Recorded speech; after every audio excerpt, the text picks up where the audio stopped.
오늘 본문 말씀은 우리에게 너무나 익숙한 말씀입니다. 유명한 말씀입니다.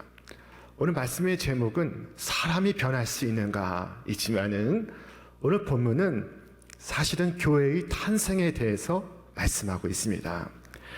자, 예수님께서 승천하시며 당부하신 말씀이 있습니다. 너희는 예루살렘을 떠나지 말고 아버지의 약속하신 성령을 기다리라. 너희가 몇 날이 못되어 성령으로 세례를 받으리라 하신 말씀이었습니다. 이에 저들은 말씀에 순종하여 예루살렘을 떠나지 않고 마가의 다락방에 모여 주님의 약속을 기다렸습니다. 저들의 기다림은 기도의 시간이었습니다. 간절히 기도에 힘쓰고 있었습니다. 그리고 열흘이 지난 어느 날, 그날은 유대 3대 명절인 오순절 날이었습니다. 이 오순절 날에 함께 모여 기도할 때 놀라운 하늘의 성령이 임하기 시작했습니다. 갑자기 하늘로부터 급하고 강한 바람 같은 소리가 나더니 온 집을 채우기 시작했습니다. 그날 하나님의 성령은 두 가지 모습으로 임하였는데 그 첫째가 바람이요, 둘째가 불이었습니다. 자, 첫째, 성령이 바람과 같이 임했습니다. 급하고 강한 바람 같은 소리가 임했다고 말씀합니다. 바람은 소리는 들을 수 있어도 눈으로 볼 수 없습니다. 만질 수 없고 볼 수 없지만 그러나 느낄 수는 있습니다. 바람이라고 하는 이 히브리어 루아흐에는 숨이라는 뜻도 있고 생기라는 뜻도 있습니다. 선지자 에스겔이 어느 날 한 골짜기로 하나님의 인도하심을 받아 환상 가운데 이르게 되었습니다. 그런데 그 골짜기에는 마른 뼈들로 가득했습니다. 죽은 시체들로 가득했습니다. 자, 하나님께서 에스겔에게 명령하십니다. 이 마른 뼈들을 향하여 외치라. 바람아, 사방에서부터 불어와서 사망을 당한 이에게 와서 살게 하라. 이에 에스겔이 하나님의 말씀을 대언하였더니 생기가 그들에게 들어가매 그들이 일어나는데 극히 큰 군대가 되었더라. 성경이 말씀합니다. 에스겔의 골짜기에 마른 뼈들이 일어나 극히 큰 군대가 되게 한 것은 이 바람이었습니다. 바로 하나님의 성령이었던 것입니다.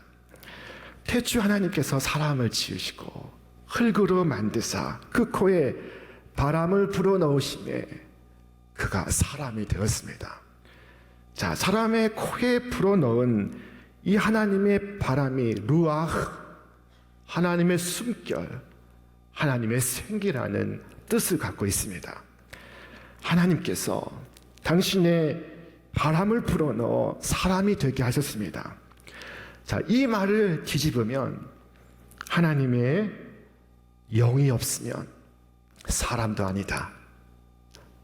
사람이 될 수가 없다 하는 의미입니다. 성경이 우리에게 무엇을 말씀합니까? 만일 너희 속에 하나님의 영이 거하시면 너희가 육신에 있지 아니하고 영에 있나니 누구든지 그리스도의 영이 없으면 그리스도의 사람이 아니라. 자, 성령은 바람과 같이 임하고 있었습니다. 둘째로 성령은 불과 같이 임하고 있었습니다. 마치 불의 혀처럼 갈라지는 것들이 사람들에게 나타나 보이더니 각 사람의 머리 위에 내려앉고 있었습니다. 여러분, 이 불의 특징이 무엇입니까? 불은 무엇보다도 빛입니다. 어둠을 밝히는 빛입니다. 진리를 밝히는 빛입니다.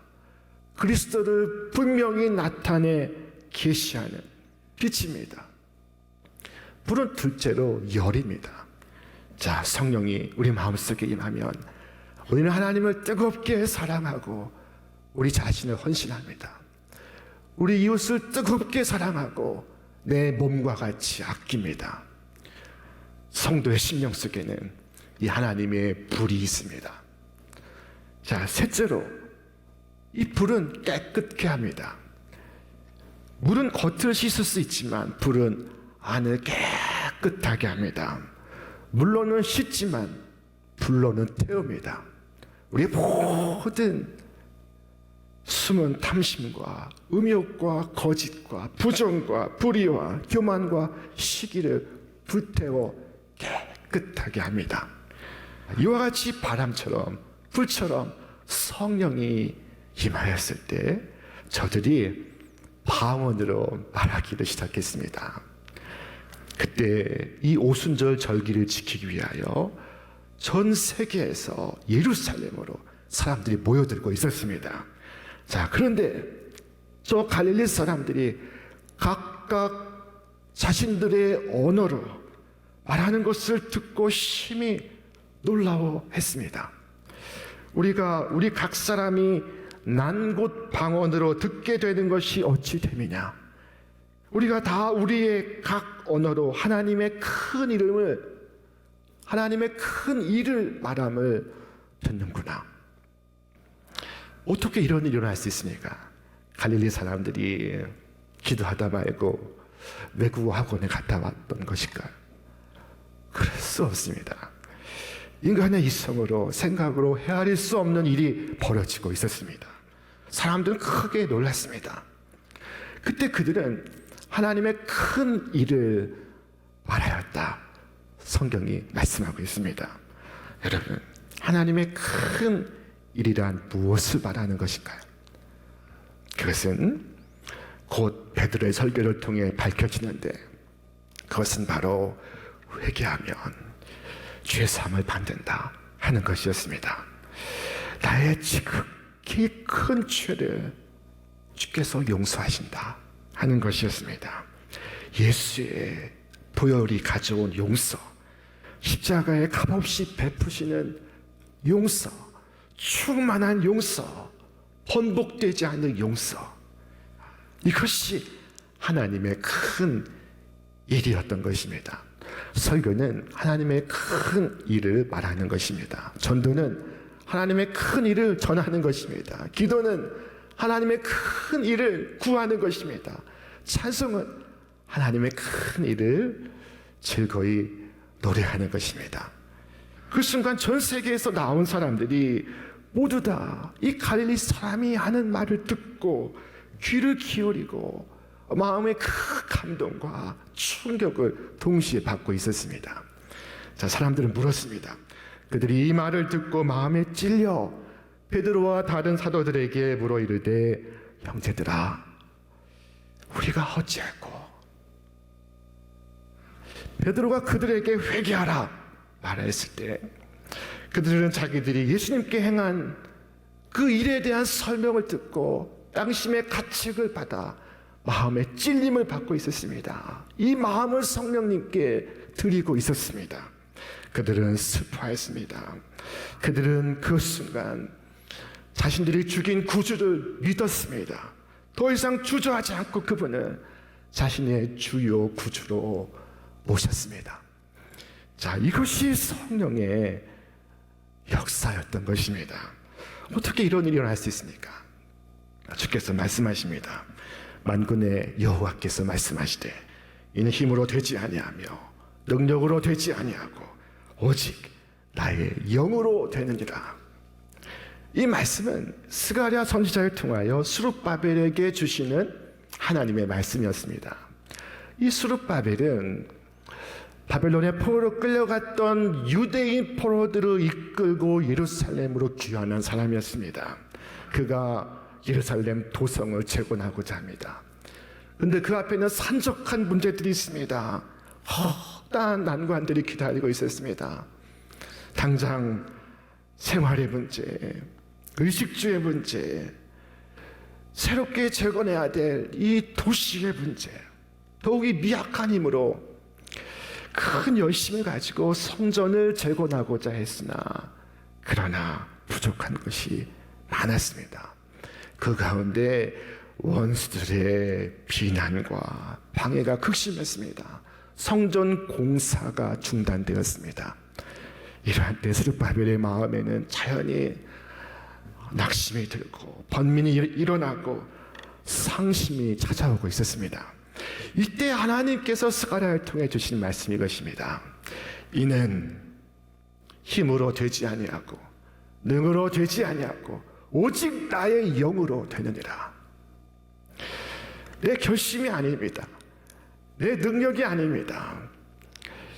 사람이 변하고 가정이 새로워지고 세상이 온전해지는 것은 사람의 힘으로 되지 않습니다.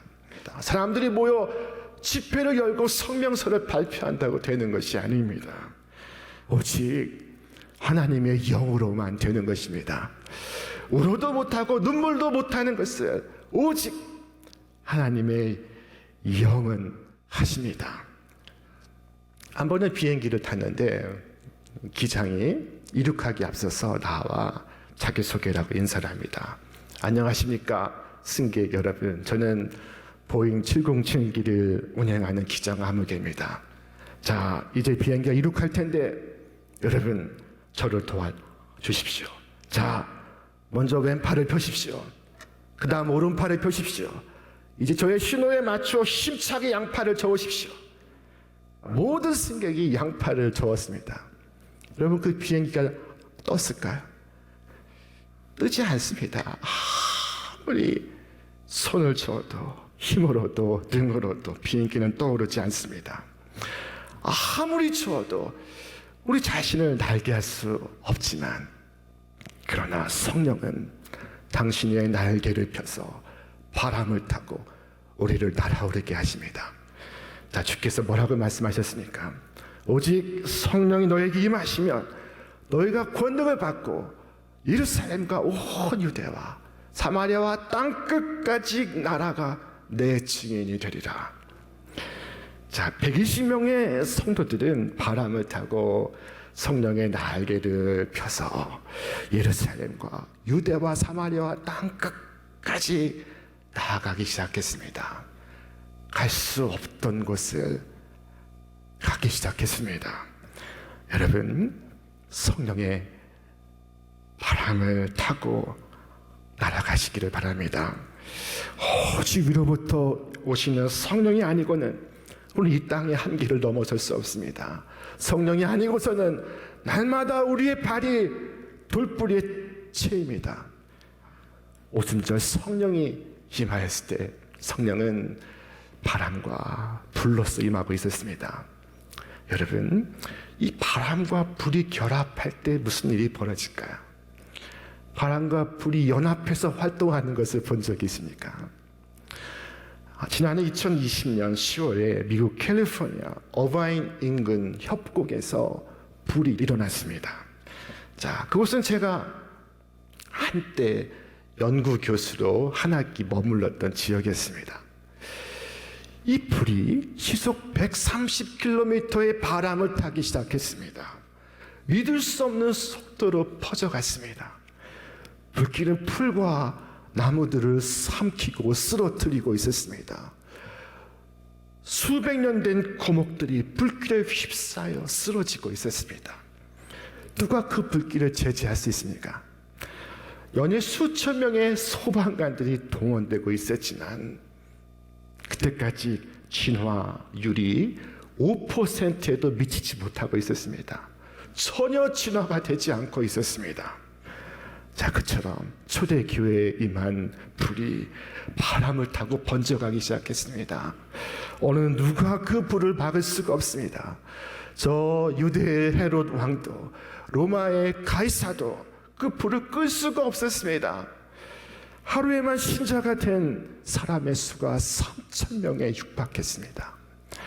초대교회는 탄생하는 즉시 성도가 3,000명이 되었습니다. 그릇된 확신과 거짓된 뿌리 깊은 우상을 불태우고 쓰러뜨리며 퍼져가고 있었습니다. 무엇이 성령의 역사를 제지할 수 있습니까? 자, 이것이 오순절에 일어난 일이었습니다. 이날에 교회가 탄생하고 있었습니다. 이날에 강림하신 성령은 이후로 교회를 떠나지 않으시고 교회와 함께 하시고 교회를 세우시고 교회를 지도하십니다. 초대교회가 7명의 집사를 기도하여 세운 것도 성령이 행하신 것이요, 빌립이 저 이디오피아 내시에게 달려가 복음을 전했던 것도 성령이 함께 하신 결과입니다. 스데반이 성령이 충만하여 수많은 사람들 앞에 복음을 전했던 것도, 천사의 얼굴로 마지막 생의 순간을 맞이했던 것도 성령이 함께 하신 것이었습니다. 이후로 마치 요원의 불과 같이 온 사방으로 그리스도의 복음이 퍼져갔던 것도 성령의 역사였습니다. 성령은 하나님의 영입니다. 자, 그들은 하나님의 영으로 충만하였습니다. 성령은 진리의 영입니다. 그들은 진리로 충만하였습니다. 성령은 생명의 영입니다. 그들은 생명으로 충만하였습니다. 성령은 사랑의 영입니다. 그들은 사랑으로 충만하였습니다. 성령은 빛의 영입니다. 그들은 빛으로 가득했습니다. 성령은 전능하신 하나님의 영입니다. 그들은 하나님의 전능하신 능력으로 충만하게 되었습니다. 여러분, 물컵 속에 물을 가득 채우면 무엇을 더 담을 수 있습니까? 우리의 심령 속에 성령이 가득 차면 더 이상 죄의 생각을, 세상의 염려를, 근심을, 걱정을 담을 수가 없습니다. 불평이 들어올 수가 없습니다. 죄가 감히 침노하지를 못합니다. 성령이 120문도에게 임했을 때 그들 앞에 죄의 먹구름이 사라지고 흑암의 권세가 깨끗이 물러가고 기쁨과 감사와 은혜로서 충만하게 되었습니다. 오늘 아침 이 자리에서 제가 해야 할 일은 이 성령의 역사가 과거의 사건이 아니라는 것을 말하는 것입니다. 성령은 어제나 오늘이나 영원토록 언제나 동일하십니다. 언제나 동일하게 우리 가운데 임하십니다. 성령은 오늘 성도의 삶 속에 임하셔서 역사하시고 성도를 이끌어 가십니다. 자, 세상 모든 사람들은 조건을 보고 할 수 있다, 할 수 없다 말하지만 성도는 모든 것이 보이지 않을 때에도 성령의 역사를 믿으며 기도하며 앞으로 나아갑니다. 요셉이요, 노예로 팔려왔다가 거기에 더하여 억울한 누명을 쓰고 죄수가 되었습니다. 그러나 성령께서는 여전히 그를 만들어가고 있었습니다. 그의 삶을 이끌어가고 있었습니다. 그가 성령으로 바로의 꿈을 풀었을 때 바로가 탐복하며 이와 같이 말했습니다. 바로가 그의 신하들에게 이르되 이와 같이 하나님의 영에 감동된 사람을 우리가 어찌 찾을 수 있으리요? 너는 내 집을 다스리라. 내 백성이 다 네 명령에 복종하리니 내가 너보다 높은 것은 내 왕자뿐이라. 내가 너를 애굽 온 땅의 총리가 되게 하노라. 그가 세상을 구하는, 온 세상을 먹여 살리는 등불이 되었습니다. 무엇이 이것을 가능케 했습니까? 여러분, 성도는 자기 능력으로 살지 않습니다. 성도는 성령의 권능으로 살아가는 사람들입니다. 베드로를 보십시오. 자기 능력으로 살아갈 땐 계집종 앞에서 주님을 모른다 간절히 부인했습니다. 그러나 이날에 성령이 임하였을 때 그가 3,000명 앞에서 설교를 하고 있었습니다. 구주를 증언하고 있었습니다. 나의 구주를 전하고 있었습니다. 성령이 행하신 결과입니다. 여러분, 성령을 받으면 복음을 전합니다. 부르토하며 예수 생명과 예수 소망을 나누기 시작합니다. 전하지 않으면 견딜 수 없는 심령의 불이 타오릅니다. 자, 그 가운데 스스로 놀라는 분들도 있습니다. 목사님, 제가 예수 믿은 것도 기적이지만은 제가 전도를 한다는 것은 더 큰 기적입니다. 자, 성령 충만한 사람은 복음을 전합니다. 내가 만난 예수, 나의 소망 되신 예수를 전하지 않을 수가 없습니다.